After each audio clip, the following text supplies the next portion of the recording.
Would you mind or be comfortable talking about possibly aliens? Because I remember that's what a lot of people bring up.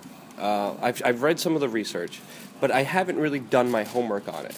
But I know there's so much information, and I know there's so much disinformation. Mm-hmm. But what to you is one of the most important pieces of information that really people should know when it comes to specifically aliens?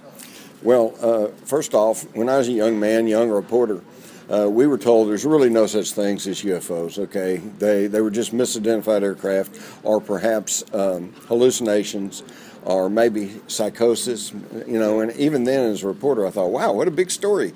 Heretofore undiagnosed contagious mass psychosis, but you don't hear that anymore, and that's because with the advent of the camcorder and the cell phone camera, you go up on the internet, you type in UFOs, and you can spend the rest of your life looking at pictures of UFOs. So that argument's over. They're real, they're here. The question becomes, what are they, who are they, what do they want? And I have a whole book on that is now, I've been told, is the top-selling nonfiction book on UFOs in the world. It's been translated into about a dozen languages, and it's called Alien Agenda. What is the alien agenda? Now, the thing that I found most striking, and this is the subject of my latest book, Our Occulted History, which goes back and shows that there is very compelling, if not overwhelming, evidence for the idea of ancient astronauts. In other words, people who came to this planet from somewhere else thousands of years ago, established great civilizations, gave us the secrets of law, finance, farming, nutrition. They even taught us how to make beer, God bless them. and so it goes all the way back. UFO is not a modern issue. It didn't start with the crash at Roswell in 1947. Yeah. It goes all the way back. I mean, think Bible, Ezekiel, the fiery wheel flying through the air that picks him up and takes him places. Hello. And then it even goes back further than that to the ancient Sumerian tablets, which are still in existence, and tell us about the arrival of folks who came from another world, came from the heavens, and taught them all this stuff. And this holds true not only just in ancient Sumeria, but also in Australia, the Aborigines, the Native American tribes, South Americans, Incas, the Aztecs, they all tell the same story. And it's time that we start thinking about this in realistic terms. Yes. Because what I'm going to tell you is that you'll never have a complete, accurate picture of what's happening in the world if you discard the issue of UFOs, because you just threw out a big piece of the puzzle. Yes. And I feel like, we look at all the history in ancient civilizations, we see the writings, we see the historical context of people talking about aliens and UFOs coming down. But I feel like even in today's day and age, it's kind of like a taboo subject. I feel like I can't even comfortably bring it up or even, put all my time to it, because I'll be labeled as this crazy tinfoil hat wearing crazy guy who's talking about, he's just making up theories and all these other things. What do you have? What information do you have to battle that label that's being pushed on anyone who talks about just aliens and UFOs?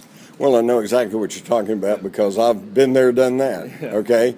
At some of the JFK conferences there for several years, I was uninvited because I wrote about UFOs. And, of course, I tried to explain to people, I'm a journalist, I write about what interests people, and there's no question that a lot of people are seriously interested in UFOs. Yes. But, again, you have to ask yourself, why are you hesitant to talk about them? Well, because nobody wants to talk about them. Why does nobody want to talk about them? Because you go back and you find that the federal government, the United States, certain agencies, way back in the 50s, early 50s, consciously, and there's documentation to this, laid down a policy of denial and ridicule.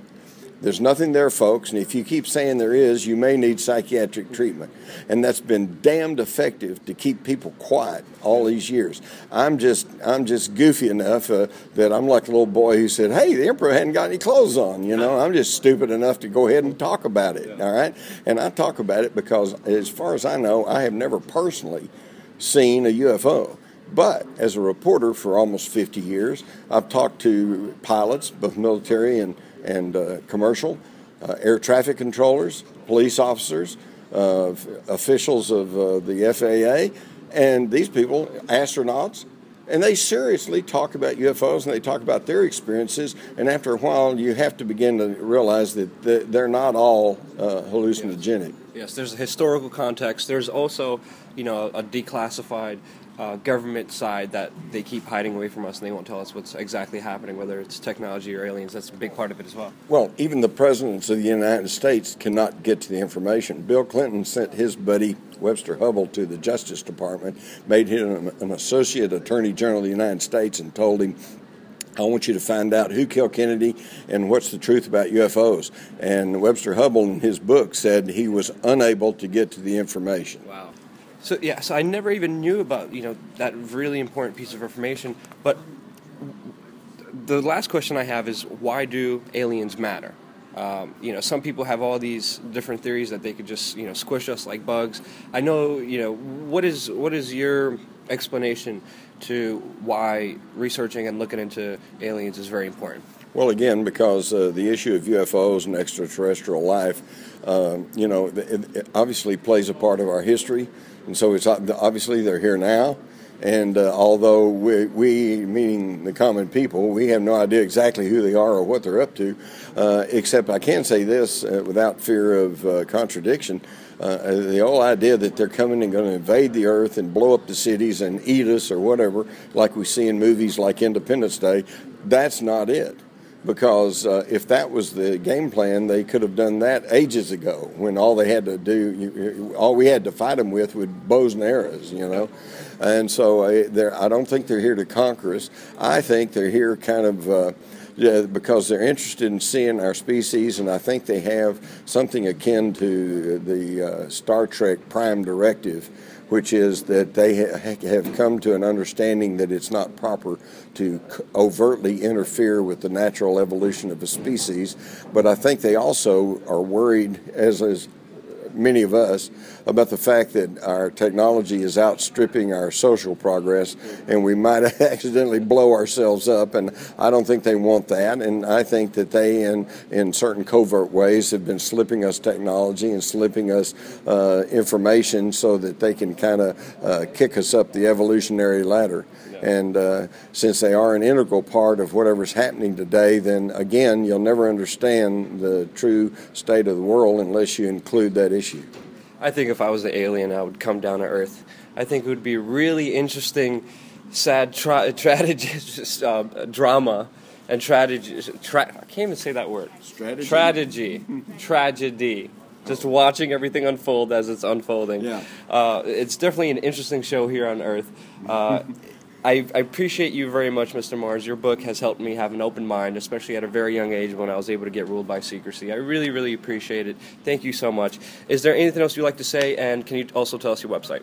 Oh, well, my website, strangely enough, is jimmars.com. That's JIMMARRS, 2 R's in Mars. And yes, I know it's weird that somebody with the name Mars is writing about UFOs, but I've just, in my career as a journalist, I've always been intensely interested in all of the non-mainstream subjects, you know. In fact, I differ from my colleagues in that if I was sitting in the newspaper office and somebody ran in and said a UFO landed in the park across the street and ran out, some of my fellow journalists would go, boy, that guy was nuts, and they'd just go back to work. Me, I'd at least go look out the window.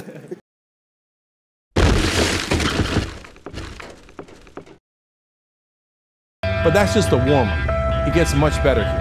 Now here, Luke Rudkowski. When are you going to open up on the Bohemian Grove?